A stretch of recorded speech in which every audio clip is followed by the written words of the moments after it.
Hello friends, welcome to my YouTube channel study sociology. मैं हूं doctor पूजा सिंह, आपकी educator. Friends, आज हम इस वीडियो में बात करेंगे सोशल ग्रुप, सामाजिक समूह की।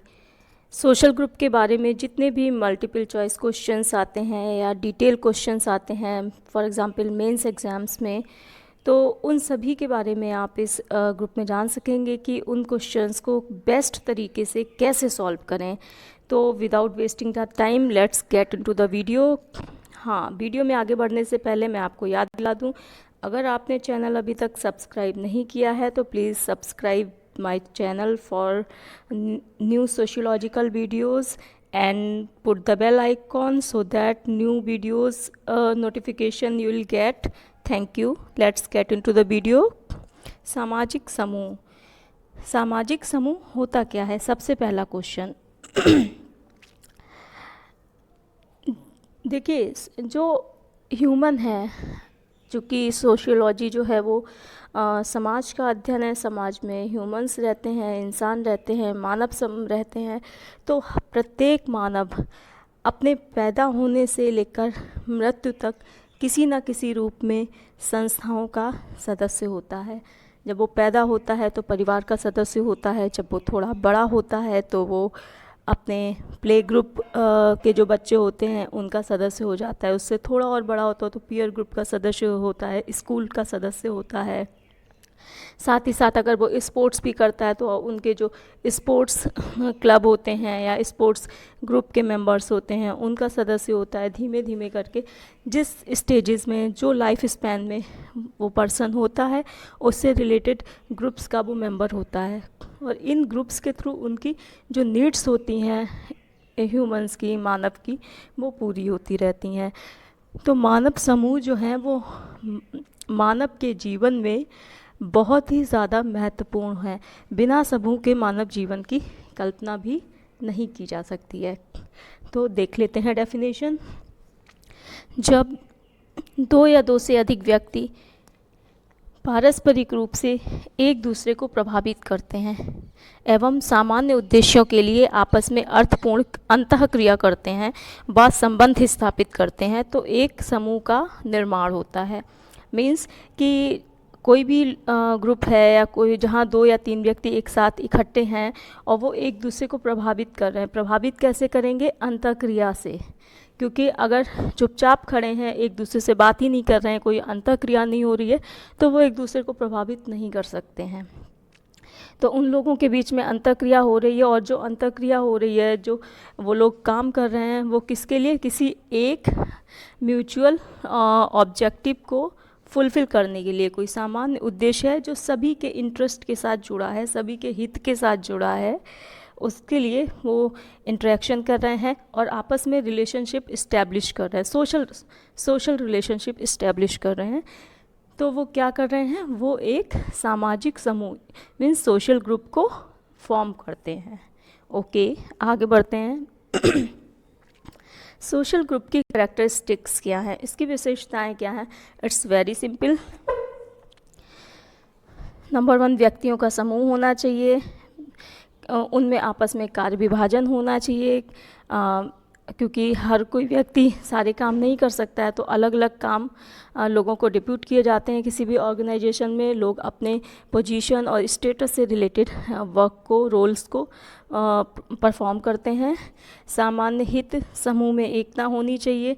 ठीक है, सामान्य हित, लोगों के इंटरेस्ट एक जैसे होने चाहिए, इंटरेस्ट का कॉन्फ्लिक्ट नहीं होना चाहिए, आपस में टेंशन नहीं होना चाहिए, तनाव नहीं होना चाहिए। समूह में एकता होनी चाहिए, क्योंकि अगर एकता नहीं होगी, सब लोगों के बीच झगड़ा होगा तो एकता नहीं होगी। एकता नहीं होगी तो आपस में वो मिलजुल कर वो समूह काम नहीं करेगा, आगे नहीं बढ़ेगा, अपने उद्देश्यों की पूर्ति नहीं कर पाएगा। समूह की सदस्यता को ऐच्छिक बताया गया है। मीन्स आप हर समूह के सदस्य नहीं हो सकते हैं। आपको जो समूह अच्छे लगते हैं, जो लगता है कि ये इस वर्तमान में हमारी ये आवश्यकता है, हमें इसकी पूर्ति हेतु इस ग्रुप से जुड़ना है। फॉर एग्ज़ाम्पल, अगर आप नेट या जेआरएफ की तैयारी कर रहे हैं, आप सिविल सर्विसेज की तैयारी कर रहे हैं और आपने sociology as a optional subject opt किया हुआ है, तो आप जो मेरा ग्रुप है स्टडी सोशियोलॉजी उसके साथ जुड़ रहे हैं तो आप एक ऐच्छिक रूप से वॉलेंटरीली रूप में आप मेरे ग्रुप से जुड़ रहे हैं तो और जब आपका हो सकता है ये इंटरेस्ट फुलफिल हो जाए तो आप कभी भी ग्रुप लेफ़्ट भी कर सकते हैं। ये है। फिर है स्तरीकरण। सामाजिक समूह में स्ट्रेटिफिकेशन भी होता है, मीन्स सभी पद समान नहीं होते हैं, सब पद का अपना अपना रोल है, अपना अपना स्टेटस है। ग्रुप ए के पद हुए, ग्रुप बी के पद, इस तरीके से ग्रुप में होता है। फिर है सामूहिक आदर्श, मीन्स कि ग्रुप में सामूहिक आदर्श होना चाहिए, सोशल नॉर्म्स होना चाहिए, प्रतिमान होना चाहिए, आइडियल्स इस्टेब्लिश होने चाहिए जो ग्रुप के मेंबर्स हैं उनको फॉलो कर सकें और बिहेवियरल पैटर्न्स बना सकें, व्यवहार के नियमन के तरीके वो अपना सकें।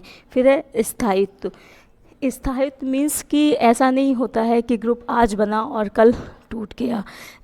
सोशल ग्रुप्स रिलेटिवली क्या कहते हैं स्टेबल होते हैं, लंबे समय तक चलते हैं, आवश्यकताओं की पूर्ति करते हैं, इसीलिए इनमें स्थायित्व का भी गुण होता है। फिर है सामाजिक संबंध। सामाजिक समूह के जितने भी सदस्य होते हैं वो आपस में उनके भी अपने रिलेशनशिप बिल्ड होते हैं। सोशल रिलेशनशिप के माध्यम से वो आपस में क्या कहते हैं इंटरेक्शन करते हैं, एक दूसरे से बात करते हैं, प्रॉब्लम्स में हेल्प करते हैं, नीड्स फुलफ़िल करते हैं, ये है। फिर है आदान प्रदान। इसमें कहा गया जो सामाजिक समूह होता है ऐसा नहीं है कि क्या कहते वो सिर्फ उद्देश्यों के लिए पूर्ति करे, साथ ही साथ ये तो करता ही है, साथ ही साथ ये भी है जब कभी सदस्यों को कोई प्रॉब्लम आ रही है या कोई परेशानी है तो वो उनको भी सॉल्व करने की कोशिश करता है। अब देखते हैं समूह निर्माण के आधार, means what are the basis of a social group formation. इसमें भी सिंपल है, सामान्य उद्देश्य होने चाहिए, ग्रुप बनाने का कोई उद्देश्य होना चाहिए, सामान्य हित होने चाहिए, कोई इंटरेस्ट होना चाहिए, समूह चेतना होनी चाहिए, ग्रुप कॉन्शियसनेस होनी चाहिए, शारीरिक समीपता होनी चाहिए, थोड़ा सा इसमें मिसप्रिंट हो गया है। फिर समान भाषा होनी चाहिए, language is a most important part by which we communicate. अगर समान भाषा नहीं होगी, अगर आप कोई इंग्लिश बोल रहा है, कोई जर्मन बोल रहा है, कोई फ्रेंच बोल रहा है तो क्या होगा, और उन लोगों का एक ग्रुप होगा तो वो ग्रुप उतना अच्छे से सोशल रिलेशनशिप आपस में बिल्ड नहीं कर पाएगा जितना कि अगर आप सिमिलर लैंग्वेज बैकग्राउंड से आते हैं तो कर पाएंगे। फिर सामान्य निवास होना चाहिए, मीन्स कि वो लोकेलिटी एक होनी चाहिए कि सारे सदस्य उसी सेम लोकेलिटी से, सेम रेजिडेंशियल लोकेलिटी से होने चाहिए, तभी सोशल ग्रुप फॉर्म होते हैं। अब आते हैं सोशल ग्रुप का जो क्लासिफिकेशन है। क्लासिफिकेशन कई सोशियोलॉजिस्ट हैं जिन्होंने अपने अपने तरीके से दिया है on the basis of their formation of their views on formation of group. तो कुछ लोगों ने समूह के सदस्यों की संख्या के आधार पर इसका वर्गीकरण किया है। उन्होंने कहा है कि यदि समूह में कम सदस्य होते हैं जिनमें आमने सामने के संबंध हुए तो वहाँ पे प्राथमिक समूह आते हैं, और जहाँ पर बहुत ज़्यादा संख्या होती है वो बड़े समूह भी होते हैं, द्वितीयक समूह जिनको हम कह सकते हैं वो होते हैं। फिर है स्थायी व अस्थायी समूह। स्थायी समूह हम हुए जैसे कि परिवार है हमारा, यह हमारा स्थायी समूह है तो हम आजीवन इसके सदस्य रहते हैं। और अस्थायी समूह होता है जैसे स्पोर्ट्स क्लब की हमने मेंबरशिप लिया, जब तक हम गेम्स में स्पोर्ट्स में इंटरेस्टेड रहे तब तक हमने क्या कहते उससे जुड़े रहे, और जब हमारा क्या कहते हैं इंटरेस्ट उसके साथ फुलफ़िल हो गया, हमें लगा आगे इसके साथ हमें नहीं जाना है तो हमने उससे अपनी मेंबरशिप विड्रॉल कर लिया। तो इस तरीके से स्थायी व अस्थायी भी होते हैं। अब जो इस टॉपिक का जो मेन वो है जहाँ से क्वेश्चंस बहुत ज़्यादा पूछे जाते हैं, तो डायरेक्ट क्वेश्चंस ना पूछ के जो डिफरेंट डिफरेंट सोशियोलॉजिस्ट ने डिफरेंट डिफरेंट सोशल ग्रुप्स के टाइप्स बताए हैं, उनको पूछते हैं मिक्स एंड मैच करके कि ये वाला ग्रुप किसने बताया है, फला ग्रुप किसने बताया है, इस तरीके से पूछते हैं। तो यहाँ पर आपको बहुत ही स्पेशल अटेंशन देने की ज़रूरत है। तो सबसे पहले हम देखते हैं कूले के अनुसार। कूले ने अपनी बुक सोशल ऑर्गेनाइजेशन में, जो कि 1909 में 1909 में पब्लिश्ड हुई थी, उसमें उन्होंने क्या कहते हैं सोशल ग्रुप के बारे में बताया। उन्होंने मेनली जो था वो प्राइमरी ग्रुप के बारे में बताया, जिसको हम प्राथमिक समूह भी बोलते हैं। उन्होंने प्राथमिक समूह के बारे में बताया। इन्होंने कहा है कि प्राथमिक ग्रुप के सदस्यों में आमने सामने के संबंध पाए जाते हैं, means face to face relationship होती है, और जो एक दूसरे के संपर्क में डायरेक्ट आते हैं। और इस तरीके से जो डायरेक्ट संपर्क में आने वाले लोग हैं, उनमें हम फ्रेंड्स को रख सकते हैं, नेबरहुड को रख सकते हैं, अपने कंपेनियंस हैं, परिवार है ये सदैव मिलने जुलने वाले लोग आते हैं। और इसीलिए सबसे पहले कूले ने परिवार हुआ, पड़ोस हुआ और क्रीड़ा समूह को कूले ने प्राथमिक समूह कहा। ये ध्यान रखिएगा, केवल 3, परिवार, पड़ोस और क्रीड़ा समूह, मीन्स फैमिली, नेबरहुड और आपका प्ले ग्रुप, इन 3 को ही कूले ने प्राथमिक समूह कहा है। इसके अलावा अगर किसी चौथे ग्रुप को पूछ लिया जाता है, that is not from the Cooley's perspective. इसको इन्होंने बताया है। अब क्या कहते हैं, प्राथमिक समूह की जो विशेषताएं होती हैं, जैसे इसमें की शारीरिक समीपता होती है, जो कि फेस टू फेस रिलेशनशिप है, तो वो तो होगी। समूह का जो साइज़ होता है वो स्मॉल होता है। इसमें 3 से 4 व्यक्तियों से लेकर 10, 20, 50 व्यक्तियों तक जहाँ face to face relationship establish हो सकें, वो किया जाता है। समूह की जो ड्यूरेशन है वो इसमें ना स्थायी है और लॉन्ग टर्म तक चलते हैं। और साथ ही साथ इसमें क्या कहते हैं, जो आपके इंटरेस्ट होते हैं वो सिमिलर होते हैं सभी के। ऑल मेंबर्स के साथ आपके रिलेशनशिप इंटरेक्शन बहुत ही स्ट्रॉन्ग होता है। लेकिन इन प्राथमिक समूहों का रोल क्या है हमारी लाइफ में, व्हाट इज़ द इम्पोर्टेंस? ये क्या है, आपको साइकोलॉजिकल सिक्योरिटी प्रोवाइड करते हैं, आपको एंटरटेनमेंट प्रोवाइड करते हैं, आपकी पर्सनैलिटी डेवलप करने में हेल्प करते हैं, आपकी कार्यक्षमता में वृद्धि भी करते हैं, और एक आपके साथ आपके और सोसाइटी के बीच में लिंक का भी, एक ब्रिज का भी निर्माण करते हैं। फिर अगर आपको कोई प्रॉब्लम है तो उसको सॉल्व करते हैं। फिर साथ ही साथ क्या कहते हैं, सोशल ये जो आपका प्राइमरी सोशल ग्रुप है, इसमें क्या कहते हैं, कुछ कुछ इन्होंने कूले ने बताया है कि कुछ कुछ अपकार भी हो सकते हैं, जैसे कि भाई भतीजावाद को भी बढ़ावा इससे मिलता है, पक्षपात को भी बढ़ावा मिलता है, ये सब चीज़ें हो सकती हैं। फिर देखते हैं सेकेंडरी ग्रुप। द्वितीय ग्रुप की चार्ल्स कूले ने एज सच व्याख्या नहीं की है, पर इतना अवश्य है कि प्राथमिक ग्रुप की एक्सप्लेन करने की वजह से द्वितीय या सेकेंडरी ग्रुप को क्या कहते हैं, विकास हो सका है। फिर द्वितीयक समूह जो है, इनकी जितनी भी कैरेक्टरिस्टिक्स हैं वो प्राइमरी ग्रुप की कैरेक्टरिस्टिक्स के अपोजिट में होती हैं। अगर वो प्राइमरी ग्रुप छोटे होते हैं तो ये बड़े होते हैं, वो उनमें कम सदस्य होते हैं तो इनमें ढेर सारे सदस्य होते हैं। प्राइमरी ग्रुप में आमने सामने के संबंध होते हैं तो इनमें आमने सामने के संबंध नहीं भी होते हैं। लेकिन इन सबको बहुत ही ज़्यादा मतलब क्रिटिसिज्म भी है इनका अपनी जगह। जैसे कूले का क्रिटिसिज्म ये है कि बहुत से लोग होते हैं जो दूर होते हैं, जिनमें आप आमने सामने के संबंध नहीं भी होते हैं, फिर भी वो टेलीफोन के माध्यम से, लेटर के माध्यम से, या फिर क्या कहते हैं ईमेल हो गया, वीडियो चैट हो गया, किसी भी कम्युनिकेशन के माध्यम से वो आपस में बहुत ज़्यादा जुड़े होते हैं। और दूसरा कभी कभी ऐसा होता है, आप हायरार्किकल स्ट्रक्चर, किसी ऑफिस स्ट्रक्चर में जाकर देखिए कि बॉस के आगे उसका एम्प्लॉय रोज़ मिलता है, लेकिन उनमें आमने सामने के घनिष्ठ संबंध नहीं हैं। तो इस तरीके के क्रिटिसिज्म भी हैं। तो इसके अलावा आभासी या अर्ध प्राथमिक समूह की बात भी कही गई है। इसको हम क्वासी प्राइमरी ग्रुप भी बोलते हैं। इसमें क्या होता है, प्राथमिक और द्वितीय समूहों की जो कैरेक्टरिस्टिक्स होती हैं वो मिक्स कैरेक्टरिस्टिक्स पाई जाती हैं, इसीलिए इन्हें अर्ध प्राथमिक समूह कहा जाता है। साथ ही साथ इसे अर्ध प्राथमिक समूह इसलिए भी कहा जाता है कि ये समूह सदस्यों की संख्या है, उनमें जो घनिष्ठता है और जो उनमें आमने सामने के फेस टू फेस रिलेशनशिप की दृष्टि से तो ये प्राथमिक होते हैं, लेकिन संरचना और संगठन की दृष्टि से ये द्वितीयक समूहों के निकट होते हैं। मीन्स इसमें कुछ कैरेक्टरिस्टिक्स प्राइमरी ग्रुप की होती हैं और कुछ कैरेक्टरिस्टिक्स सेकेंडरी ग्रुप की होती हैं।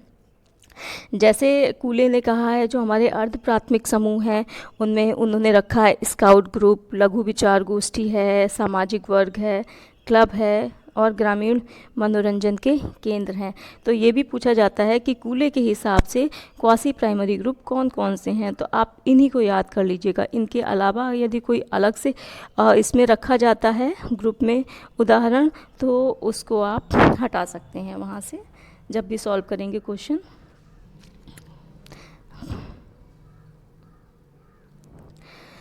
मैकाइवर और पेज के अनुसार जो प्राथमिक ग्रुप हैं वो हैं परिवार, क्रीड़ा समूह, मित्र मंडली, गपशप समूह, गैंग है और जनजाति परिषद। तो जब भी आपसे कभी ये क्या होता है एग्ज़ाम्स में कि मैकाइवर एंड पेज और कूले के मिक्स कर दिए, कि फिर आपको छांटना होता है कि किसने क्या कौन सा बताया, तो आप ये चीज़ें विशेष तौर पे ध्यान रखिएगा।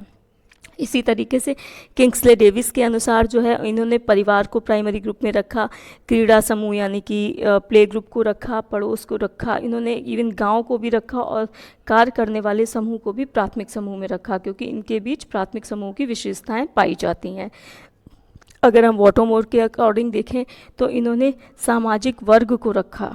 न्यू कॉम ने भी सकारात्मक व नकारात्मक समूह बताए हैं। सकारात्मक समूह वो हैं जो हमारे क्या कहते हमारे उद्देश्यों की पूर्ति करते हैं, हमारी पर्सनैलिटी डेवलप करने में मदद करते हैं। इसी तरीके से नकारात्मक समूह वो हैं जो जिनका नकारात्मक प्रभाव होता है समाज पर और लोगों की पर्सनैलिटी पर। इसी तरीके से गिलिन एंड गिलिन ने कहा है कि जो हमारे रक्त संबंधी समूह हैं, शारीरिक विशेषता संबंधी समूह हैं, क्षेत्रीय समूह हैं जैसे राज्य है, जनजाति है, अस्थाई समूह है, स्थायी समूह है, सांस्कृतिक समूह है, ये गिलिन एंड गिलिन ने बताए हैं। फिर सिमेल ने भी इनके साइज के हिसाब से क्लासिफाई किया है ग्रुप को।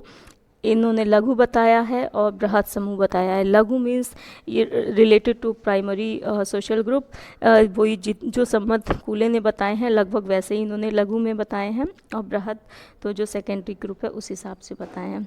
फिर मिलर ने भी समूह को परिभाषित किया है। इन्होंने इसके 2 प्रकार बताए हैं, एक लंबवत सामाजिक समूह, दूसरा क्षैतिज सामाजिक समूह। अब मर्टन ने भी क्या कहते हैं सामाजिक समूह के बारे में काफ़ी डिटेल में बताया है। इन्होंने सदस्यता समूह बताया है, गैर सदस्यता समूह है और संदर्भ समूह है। तो सदस्यता समूह वो होता है जिस समूह के हम सदस्य होते हैं, वो सदस्यता समूह हुआ। गैर सदस्यता समूह वो है जिस सदस्यता समूह के सदस्य हम नहीं होते हैं। और संदर्भ समूह वो होता है कि हम जिसके सदस्य नहीं होते हैं लेकिन हम सदस्य होने की इच्छा रखते हैं, आकांक्षा रखते हैं, और उस समूह का कोई ना कोई व्यक्ति हमारा संदर्भ व्यक्ति यानी कि रेफरेंस पर्सन होता है।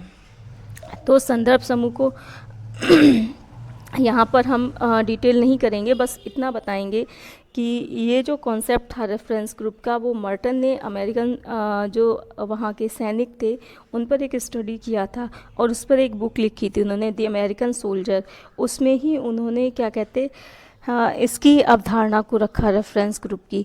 तो उसमें क्या इन्होंने बताया कि जो रेफरेंस ग्रुप होते हैं वो सापेक्षहीनता के रिलेटिव डिप्राइवेशन की वजह से बनते हैं। लोग अपने ग्रुप को नीचा समझते हैं और दूसरे के ग्रुप को ऊंचा समझते हैं, तो उनमें एक हीनता का भाव पैदा हो जाता है अपने ग्रुप के लिए, और वो उस ग्रुप की बजाय जो उनका रेफरेंस ग्रुप होता है उसके नॉर्म्स, उसके वैल्यूज़, उसके आइडियल्स को फॉलो करते हैं ताकि वो उसके जैसे बन सकें। ये बताया गया है। इसमें इसको डिटेल में हम मर्टन जब स्ट्रक्चरल फंक्शनलिस्ट मर्टन को पढ़ेंगे, आर के मर्टन को डिटेल में पढ़ेंगे, तब उसके बारे में और डिटेल में बताएंगे। फिर आता है समनर के अनुसार। समनर ने मत मीन्स कि वी फीलिंग के हिसाब से ग्रुप को बांटा, अंतः समूह और बाह्य समूह। अंतः समूह मीन्स वी ग्रुप और बाह्य समूह means they group. We group वो है जिन्हें हम अपना समझते हैं, जो हमारी फैमिली है, जिसको भी हम अपना कह सकें, ये हमारा है। और बाह्य स्वरूप ये उनका है, दूसरा। तो ये सिंपल क्लासिफिकेशन है कि वी फीलिंग के आधार पर किया गया है कि जिन्हें हम अपना समझते हैं वो अंतः समूह है, और जिन्हें हम पराया समझते हैं या बाहर का समझते हैं वो बाह्य समूह है। बाकी इनमें विशेषताएं दोनों में समूह में एक जैसी होती हैं, बस अपने पराये का अंतर है। धन्यवाद। तो दोस्तों आज के वीडियो में इतना ही, और अगर आपको ये वीडियो पसंद आया है तो कमेंट बॉक्स में लिख के बताइए, और इसके अलावा भी कुछ इस टॉपिक से रिलेटेड आपको इन्फॉर्मेशन चाहिए है तो you can ask me any time by writing your comments in the comments box. Thank you so much for watching the video, and please subscribe the channel and like, share and subscribe. Thank you.